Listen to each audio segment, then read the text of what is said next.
अच्छा जी, बिस्मिल्लाहिर्रहमानिर्रहीम। आज हमारा जो है ट्रेडिंग का 16th लेक्चर है। आज जो हमारा टॉपिक है ना वो बेसिक उसका काफ़ी बल्कि बेसिक नहीं काफ़ी इम्पोर्टेंट टॉपिक है, मनी मैनेजमेंट। यानी कि हम ट्रेडिंग कर रहे हैं, ट्रेडिंग सीख भी रहे हैं, सारा कुछ हमने कर लिया हुआ है। हमने जो हमारी इन्वेस्टमेंट है या जो हमारी इक्विटी है, जो बैलेंस है हमारा, मेन क्वेश्चन ये आता है कि हमने उसे मैनेज कैसे करना है।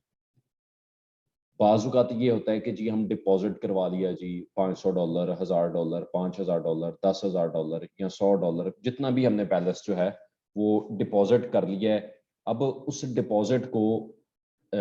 हमने मैनेज कैसे करना है, आया हमने जो ट्रेड्स हैं उनका साइज रखना क्या है,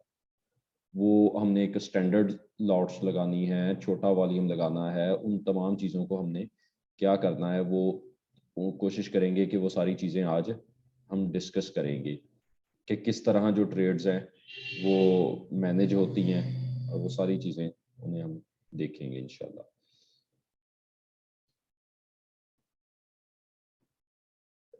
बेसिकली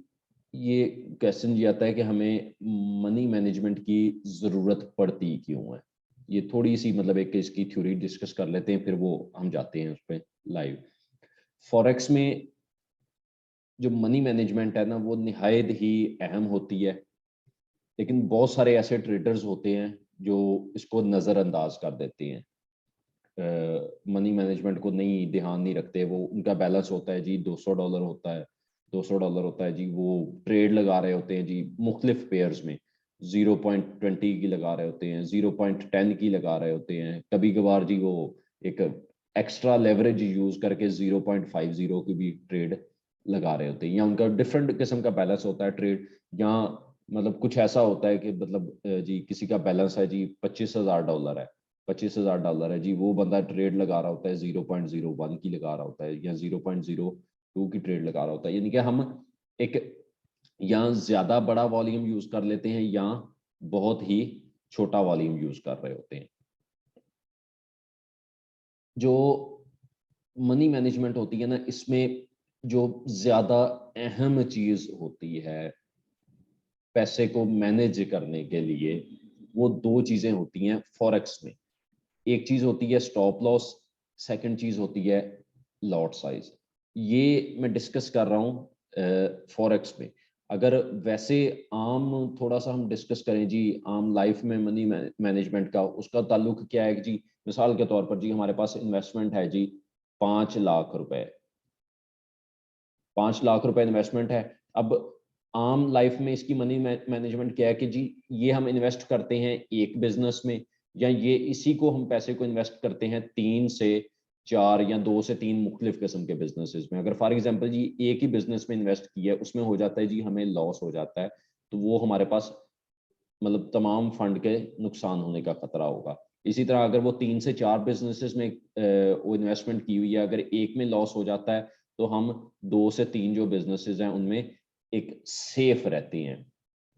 सेफ साइड पे रहते हैं। ये आम जर्नल जिंदगी में है। इसी तरह मतलब जब हम ट्रेडिंग की लैंग्वेज में आते हैं तो हमारे पास यहाँ पर मनी मैनेजमेंट को कंट्रोल करने के लिए जो हमारे पास ऑप्शंस होती हैं, वो ऑप्शंस होती हैं, पहली ऑप्शंस होती है हमारे पास स्टॉप लॉस। स्टॉप लॉस जिसे हम शॉर्ट फॉर्म में एसएल कहते हैं। दूसरी चीज होती है हमारे पास लॉट साइज। Lot size. अब पहली को हम डिस्कस करते हैं जी स्टॉप लॉस। स्टॉप लॉस सवाल पैदा ये होता है कि स्टॉप लॉस लगाते क्यों हैं या कहां पर लगाते हैं। स्टॉप लॉस इसलिए लगाया जाता है कि फॉर एग्जांपल जी एक मार्केट ये चल रही है जी, मार्केट एक अपने ट्रेंड में चल रही है, हमने यहाँ पर एक ट्रेड लगाई हुई है, यहाँ पर हमने बाई की ट्रेड लगाई है।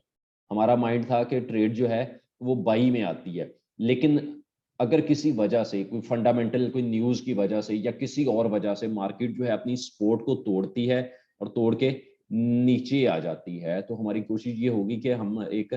अपना स्टॉप लॉस लगाएं ताकि हमें उससे ज्यादा नुकसान ना बर्दाश्त करना पड़े। मतलब एक मखसूस लेवल पे जाके हमें हमें एक उतना को नुकसान हो जाए, उससे ज्यादा हम नुकसान बर्दाश्त ना करें, इसलिए स्टॉप लॉस जो है वो यूज किया जाता है। इसी तरह जब मार्केट वो अपसाइड में होती है, अगर वहां से सेल किया जाता है तो कोशिश ये होगी कि ये जो ट्रेंड है, ट्रेंड से थोड़ा सा ऊपर जो है हम एसएल लगाएं। ये ना हो कि मतलब जो एसएल है वो ट्रेंड की बजाय जो है ये जो नेक्स्ट सपोर्ट है जी, नेक्स्ट रेजिस्टेंस है, मतलब उसके दरमियान में लगा लें या उसके करीब करीब लगा लें। मतलब अब जब मार्केट ने एक रेजिस्टेंस या एक सपोर्ट तोड़ दी है तो उसकी कोशिश ये होगी कि मैं नीचे वाली सपोर्ट को टच करूं या ऊपर वाली रेजिस्टेंस को टच करूं। तो बजाय इसके कि हम मतलब इंतजार करें कि मार्केट जी ऊपर वाली रेजिस्टेंस को टच करेगी तब हम इसे क्लोज करेंगे, या हमने जी इस ट्रेड को क्लोज करना ही नहीं है। मतलब बहुत सारे होता है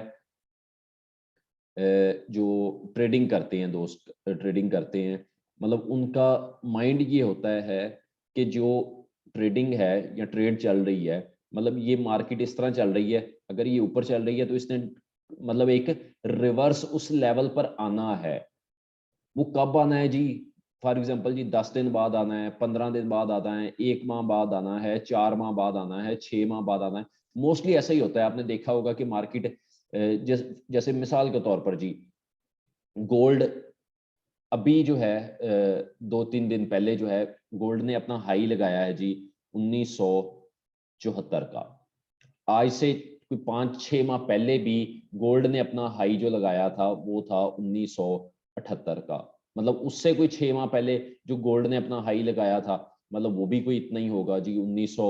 1950 होगा या 1970 होगा या 80 होगा या 90 होगा। यानी कि वो कोई 6-6 माह के ड्यूरेशन के बाद मतलब गोल्ड एक अपना एक हाई लगा रहा है। इसी तरह अगर लो में जाएं तो गोल्ड अपना एक 1750, 1690, 1820 यानी कि 1812, मतलब इस तरह मुख्तलिफ किस्म के जो है अपने एक लो लगा रहा है। अब अगर हम वो वेट करते रहे कि जी मतलब गोल्ड अपना एक हाई भी लगा रहा है, अपना एक लो भी लगा रहा है, तो वो थोड़े अरसे बाद उस लेवल पे वापस आ जाएगा। तो वो इस तरह वेट मतलब वो बंदा कर सकता है कि जी जिसने मिसाल के तौर पर जी ये मतलब वो एक ट्रेड लगाई हुई है जी, उसका बैलेंस है जी $10,000 उसका बैलेंस है, उसने उसकी जो ट्रेड वॉल्यूम है जी वो है जी 0.02 है जी या 0.03 है। मतलब वो बंदा इंतजार करता रहे जी, अगर मिसाल के तौर पर $200 भी गोल्ड ऊपर चला जाता है, $200 भी, तो अगर ये मल्टीप्लाई बाई 200 को पहले तो इसे वो स्टैंडर्ड लॉट से करेंगे, फिर मल्टीप्लाई बाई 200, यानी कि अगर ये 200 से जाता है तो इसका मतलब ये होगा कि -400 का लॉस चल रहा है। इसी तरह अगर इसमें 3 में मल्टीप्लाई करें, $200 सॉरी, अगर $200 मूव चला जाता है तो ये इसमें -600 का लॉस चल रहा है। यानी कि अगर ये बड़ा अकाउंट है तो उसमें वो चीजें मैनेज हो सकती हैं। अगर इससे ऊपर जा रहा है, मतलब अगर हमारी 2 ट्रेडें, 3 ट्रेडें, 4, 5, 6 ट्रेड एक्टिव हैं, तो ये हमारे लिए फिर बड़े अकाउंट में भी नुकसानदेह होगा। किस लिए नुकसानदेह होगा? वो हो सकता है कि मतलब जी अकाउंट 3 महीने बाद, 4 महीने बाद, 5 महीने बाद गोल्ड अपनी उसी वैल्यू पे आ जाए और ये जो -600 था लॉस था, ये हो सकता है जी ये प्रॉफिट भी 50 प्रॉफिट में चला जाए या $100 प्रॉफिट में चला जाए। लेकिन अब सवाल ये आता है कि क्या हमें यहाँ पर 6 माह इंतजार करना फायदेमंद था? जो हमने 6 माह इंतजार किया है कि गोल्ड की ट्रेड दोबारा से सर्कल होके उसी लेवल पे आएगी, मतलब वो 6 माह अगर ये 2 या 3 ट्रेड्स को लेकर हम $10,000 के अकाउंट में स्टक हो गए हैं, तो इसका मतलब ये है कि हमने कुछ भी नहीं कमाया है। वो 6 माह हम सिर्फ एक देखते रहे हैं कि कब आए कब आए कब आए, मतलब वो कंटिन्यूस एक इंतजार था। इसी तरह मतलब ये गोल्ड के पेयर में है, इसी तरह मुख्तलिफ यूरो के पेयर में हो सकता है, डॉलर के पेयर में हो सकता है, किसी भी पेयर में हो सकता है, जीबीपी के पेयर में हो सकता है, जेपीवाई के पेयर में हो सकता है, बेशुमार ऐसे मुख्तलिफ पेयर्स में हो सकता है। यानी कि तमाम पेयर्स में मनी मैनेजमेंट के करना, स्टॉप लॉस लगाना जो है वो निहायत जरूरी है। बाज़ औक़ात होता है कि ट्रेड वापस नहीं आती, मतलब वो एक लॉन्ग टर्म ऐसी फंडामेंटल मेजर न्यूज़ आ जाती है कि मार्केट जो है 2000 पिप मूव कर जाती है, 3000 पिप मूव अगेंस्ट मूव कर जाती है, 4000 पिप अगेंस्ट मूव कर जाती है, कोई बड़ी ऐसी मेजर न्यूज़ आ जाती है, या कोई ऐसे जंगी हालात बन जाते हैं, या कोई भी ऐसी स्ट्रॉन्ग किस्म की रीज़न पैदा हो जाती है जो करेंसी हमने बाई की हुई है उस मुल्क के अगेंस्ट, तो बजाय इसके कि हम वो वेट करते रहें, तो ज़्यादा बेहतर ये होता है कि हम स्टॉप लॉस लगाएं और स्टॉप लॉस लगा के निकल जाएं। अब होता ये है स्टॉप लॉस में बाज मतलब जो लोग ट्रेडिंग कर रहे होते हैं 15 मिनट के चार्ट में या 5 मिनट के चार्ट में, मतलब वो होता ये है कि वो ये है जी, मिसाल के तौर पर मतलब उन्होंने डिजाइन कर ली जी, ये सपोर्ट है, ये रेजिस्टेंस है, मतलब मैं एक शॉर्ट टर्म स्कैल्पिंग कर रहा हूँ, मतलब वो जी एक ट्रेड कर रहे हैं जी, ये कैंडल बनी है, मतलब उन्होंने यहाँ से बाई किया, स्टॉप लॉस जो है वो ये बिल्कुल एक करीब लगा दिया, यानी कि जो बिल्कुल करीब स्टॉप लॉस लगाना होता है वो भी इतना फायदेमंद नहीं होता, मतलब बाज़ औक़ात होता है जी मार्केट वो बनी है, वो थोड़ी सी एक नीचे को कैंडल लेती है, नीचे को कैंडल लेकर वो फिर अप में आ जाती है जी, वो फिर जो बाई कैंडल्स हैं वो बनाना शुरू कर देती है, ठीक है। यानी कि स्टॉप लॉस लगाएं, कोशिश करें कि थोड़ी सी पीछे जो है वो देखें जी, मतलब मार्केट यहाँ तक गई है, यानी कि थोड़ा सा कंपैरिजन करें कि मार्केट कहाँ तक जा रही है, मतलब कुछ 10-15 कैंडल्स, 20 कैंडल, 50 कैंडल उसी टाइम फ्रेम में आप देखते हैं कि मार्केट जी इस लेवल तक, इस लेवल को टच करके आ रही है, तो फिर आप क्या करते हैं जी, अपना स्टॉप लॉस जो है वो उस लेवल से कोशिश करें थोड़ा सा नीचे लगाएं, ताकि आपका ये ना हो कि आपकी हर ट्रेड ही जो है वो एसएल हिट हो और फिर मार्केट ऊपर की तरफ मतलब जाए जी, अब आपके टीपी की तरफ जाए, यानी कि स्टॉप लॉस जो है वो ना ज्यादा करीब हो, जैसे ये फॉर एग्जांपल जी, ये सेकंड सपोर्ट थी, ये सेकंड सपोर्ट थी, मतलब ना ही आपका वो स्टॉप लॉस जो है वो ज्यादा करीब हो कि मार्केट जो है एसएल हंटिंग में, या कोई ऐसा बाज़ औक़ात होता है कि मतलब जी जब मार्केट अपने सपोर्ट पे या रेजिस्टेंस पे होती है तो बहुत सारे पूरी दुनिया में जो ट्रेडर्स हैं वो ये समझ रहे होते हैं कि जी अब ये ब्रेकआउट हो जाएगा, अब ये ब्रेकआउट हो जाएगा, अब मार्केट बाइंग में आ जाएगी, या इसी तरह अगर वो सेलिंग सपोर्ट पे थी तो अब ये मार्केट नीचे को ट्रेंड अपना तोड़ के नीचे वाली सपोर्ट की तरफ आ जाएगी, लेकिन वो बाज़ औक़ात वो शॉर्ट सेलर्स आते हैं, फिर वो बड़े इन्वेस्टर्स जो होते हैं या पूरी दुनिया में जो बड़े ट्रेडर्स होते हैं उनकी वजह से मार्केट रिवर्स हो जाती है, तो वो इनके आपका ना ज्यादा स्टॉप लॉस करीब हो, ना ही स्टॉप लॉस इतना ज्यादा आपका दूर हो कि वो मार्केट जो है नीचे वाली सपोर्ट की तरफ जाए, यानी कि आपका स्टॉप लॉस यहाँ भी ना हो, यहाँ भी ना हो, मतलब वो करीब करीब ही हो कि अगर मार्केट जो है इस सपोर्ट को तोड़ती है तो या तो मैं इस यहाँ पर सेल की एंट्री ले सकता हूँ, अगर ये ट्रेंड ही बाई का चल रहा है तो फिर कोशिश ये होगी कि जब मार्केट अगली सपोर्ट की तरफ जाएगी तो हम उस सपोर्ट से फिर बाई कर सकते हैं। आवाज मेरी आ रही है?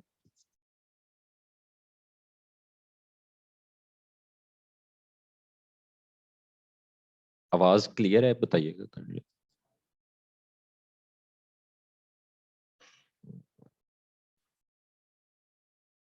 ओके, मुझे मैसेज आ रहे थे, आवाज क्लियर नहीं है शायद, फिर वो उनकी तरफ इशू होगा, यानी कि आपका जो सपोर्ट है वो बिल्कुल उसी लेवल से जो है, यानी कि जो सपोर्ट है उससे थोड़ा सा नीचे होना चाहिए ताकि मार्केट जो है ये ना हो उसे रिट्रेस करके वहां से चली जाए।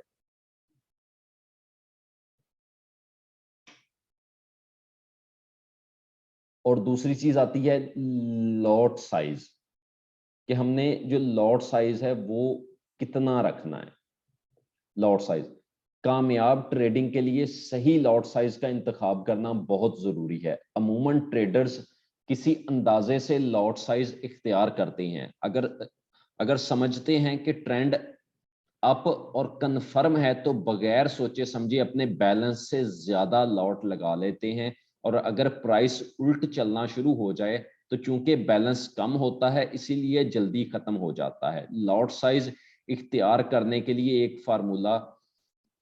मतलब वो एक फार्मूला इन्होंने दिया हुआ है, तो वो उसको यानी कि एक फार्मूले के जरिए वो कैलकुलेट कर सकते हैं।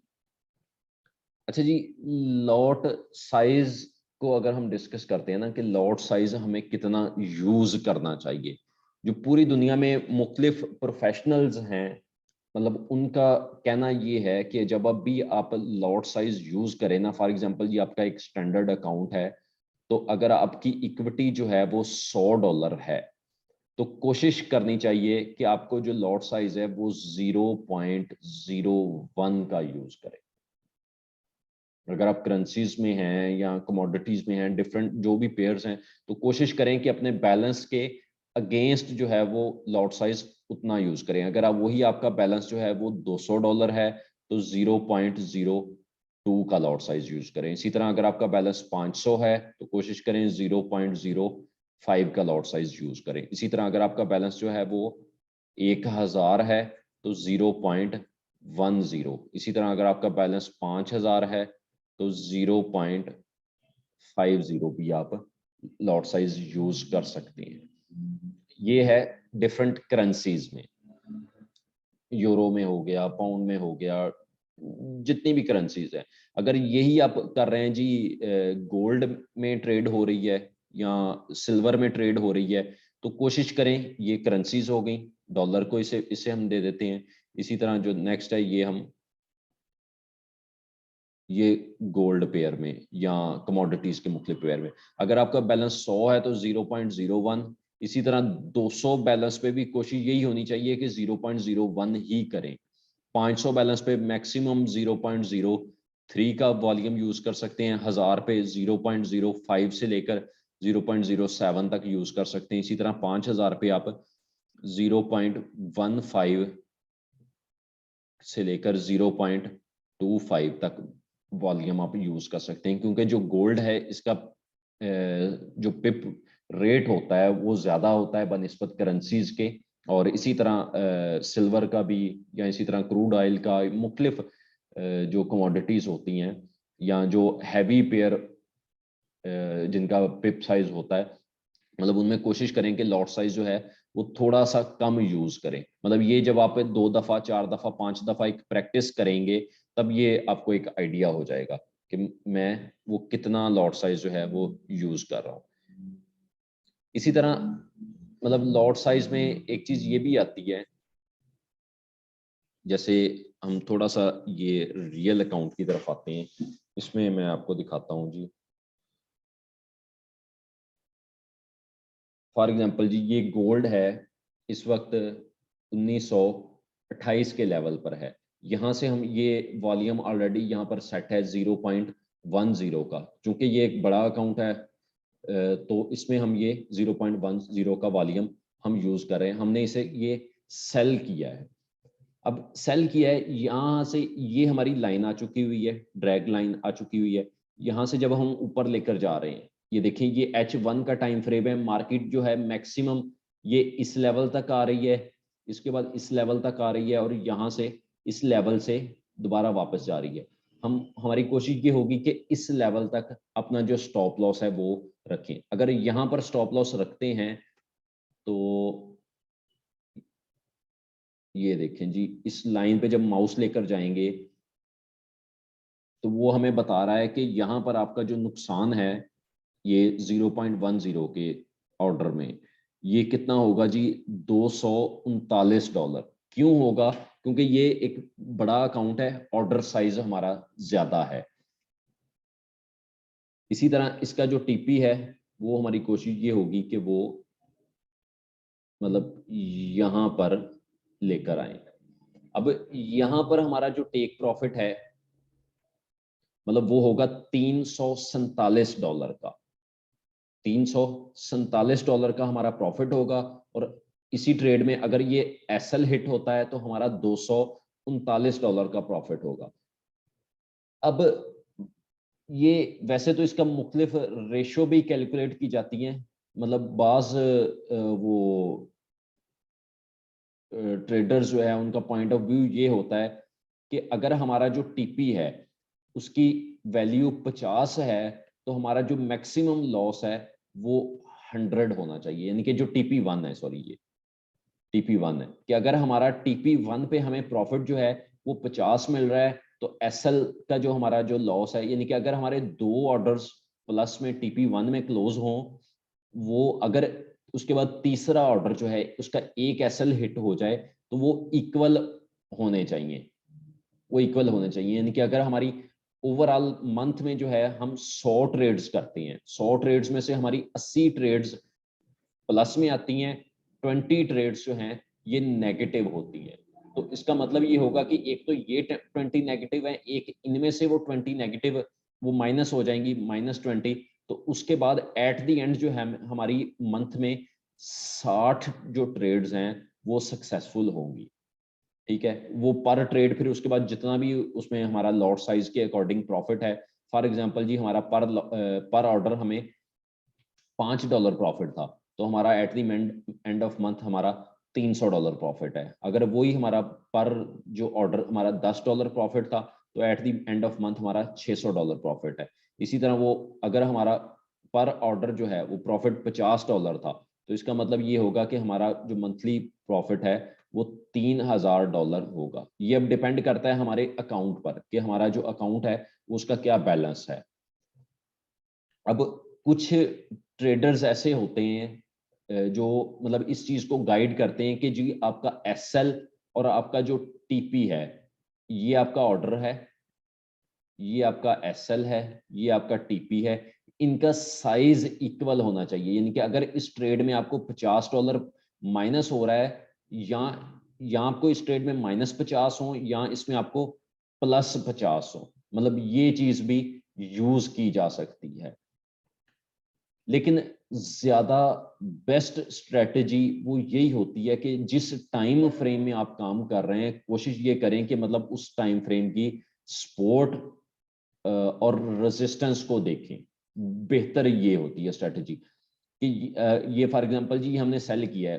अव्वल तो मतलब यहाँ से ट्रेड लेना हमारा बनता नहीं है, ये इसलिए लिया है क्योंकि वो एक गाइड करने के लिए ना। बेस्ट ये था कि हम वेट करते मार्केट अपनी रेजिस्टेंस पे जाए, या वहां से सेल करते, या मार्केट जो है अपनी सपोर्ट पर होती तो वहां से हम बाई करते। यानी कि दरमियान में जो ट्रेड होती है ना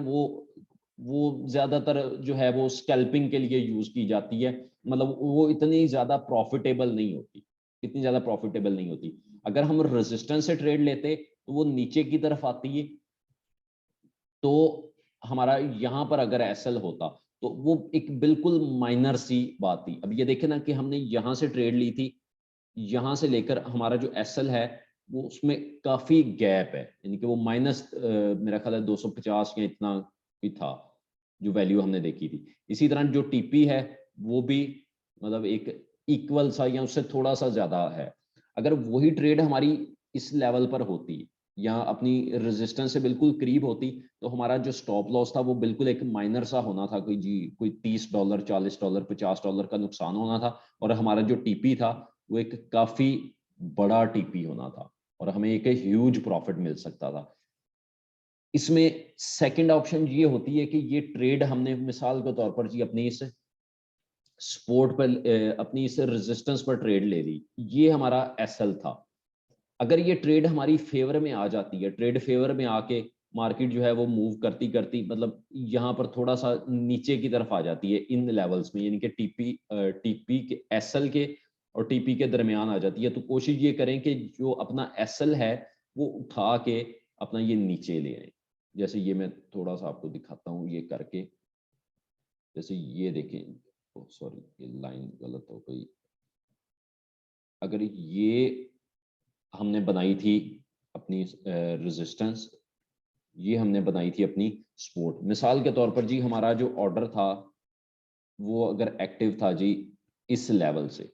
इस लेवल से एक्टिव था। अभी जो मार्केट जहां पर है, मार्केट आ चुकी हुई है इस लेवल पर, हमने करना क्या था, हमने करना ये था कि ये जब एसएल है अपना उठा के मतलब आप एक नीचे ले आए, मतलब यहाँ आप अपनी एंट्री लेवल से बेहतर ये होता है कि थोड़ा सा नीचे ले आए, मतलब ये एंट्री लेवल से नीचे आ गया, जैसे ये मतलब जी मार्केट आई, नीचे आई, यहाँ से मार्केट ने आके दोबारा से आपको ये इस ट्रेड में मिसाल के तौर पर जी एसएल हिट कर दिया जी, मार्केट आई नीचे आती रही, आपने अगर ट्रेड शॉर्ट टर्म के लिए लगाई है आप इसे क्लोज भी कर सकते हैं, दोबारा ऊपर गई, मतलब इस ट्रेड में आपका एसएल हिट हो गया, ये जो प्रॉफिट में एंट्री थी ये आपकी ये क्लोज हो गई। अब ये क्लोज हो चुकी हुई है लेकिन आपके एंट्री लेवल से नीचे है, तो डेफिनेटली आपको थोड़ा सा प्रॉफिट दे के ही क्लोज हुई है। जब ये दोबारा अपनी उस लेवल पे जाए, दोबारा अपनी रेजिस्टेंस को टच करने जाए, तब आप ये दोबारा से भी उस लेवल से एंट्री ले सकते हैं, यानी कि ये जो आपका लेवल था, ये जो आप रेजिस्टेंस डिजाइन की थी, इस रेजिस्टेंस से आपने जो है वो दोबारा एंट्री ली, दोबारा एंट्री ली, फिर जो है मार्केट वो नीचे की तरफ आनी शुरू हुई और ये नीचे आती आती अपने एक इस लेवल पर आई है, ठीक है। यानी कि फिर जो है आप अपना एसएल उठाएं, एसएल उठा के फिर नीचे ले आएं ताकि आपकी ट्रेड भी सिक्योर हो और वो जैसे जैसे चलती रहे नीचे चलती रहे, वो आपको एक प्रॉफिट में कन्वर्ट होती रहे, यानी कि जहां पर आपको एक फिर मकबूल प्रॉफिट नजर आए या आपको समझ आए कि मार्केट किसी वजह से जो है वो ठीक ठाक डाउन गई है, या ये जो आप देख रहे हैं ये 44 की मूविंग एवरेज जो है मार्केट ने यहां से आई है, ये देखिए ना मार्केट नीचे आई है, ये मार्केट नीचे आके ये 44 की मूविंग एवरेज को पहले क्रॉस किया है, क्रॉस करके ये वो काफी डाउन हो गया, यहां से देखिए ये आई है 44 के मूविंग एवरेज से, ये जो नीचे वाला है ये इसने कोशिश किया है कि एसएल हंटिंग की है,